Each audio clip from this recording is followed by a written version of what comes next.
Great Gatsby, Chapter 9, Section 1. After 2 years, I remember the rest of that day, and that night, and the next day, only as an endless drill of police and photographers and newspaper men in and out of Gatsby's front door. A rope stretched across the main gate, and a policeman by it kept out the curious. But little boys soon discovered that they could enter through my yard, and there were always a few of them clustered, open-mouthed, about the pool. Someone with a positive manner, perhaps a detective, used the expression madman as he bent over Wilson's body that afternoon, and the adventitious authority of his voice set the key for the newspaper reports next morning. Most of those reports were a nightmare, a grotesque, circumstantial, eager, and untrue. When Michaelis's testimony at the inquest brought to light Wilson's suspicions of his wife, I thought the whole tale would shortly be served up in racy pasquinade. But Catherine, who might have said anything, didn't say a word.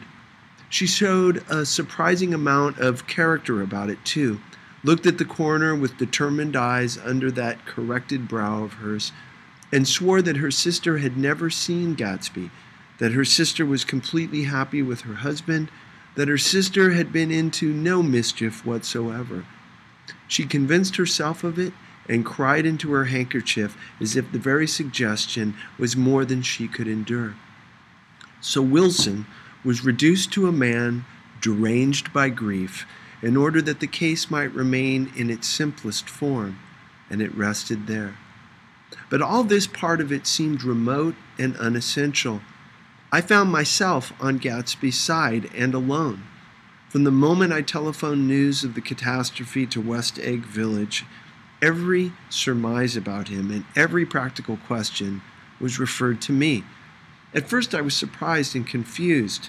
Then as he lay in his house and didn't move or breathe or speak hour upon hour, it grew upon me that I was responsible because no one else was interested. Interested, I mean, with that intense personal interest to which everyone has some vague right at the end.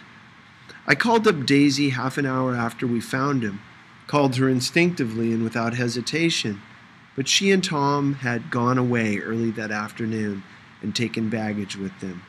Left no address? No. Say when they'd be back? No. Any idea where they are, how I could reach them?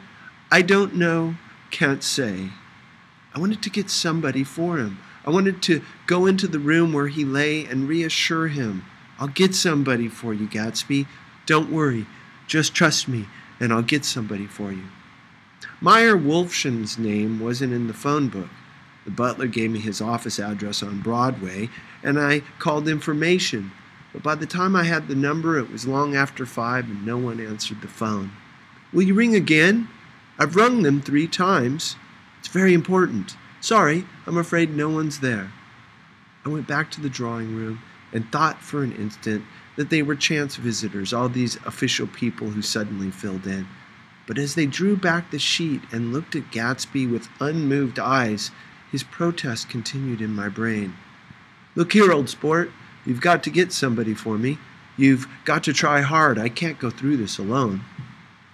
Someone started to ask me questions, but I broke away, and going upstairs looked hastily through the unlocked parts of his desk.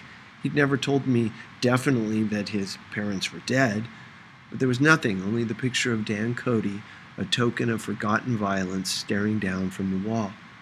Next morning, I sent the butler to New York with a letter to Wolfson, which asked for information and urged him to come out on the next train. That request seemed superfluous when I wrote it. I was sure he'd start when he saw the newspapers, just as I was sure there'd be a wire from Daisy before noon.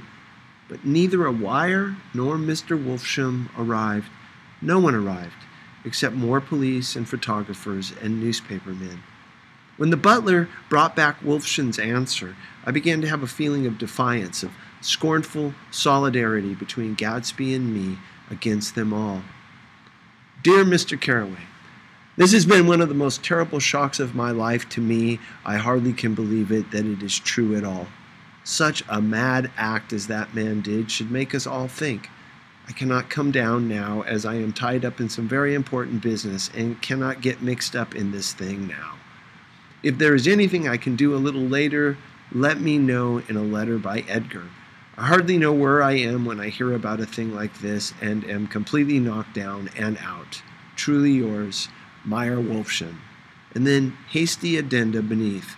Let me know about the funeral, etc. Do not know his family at all.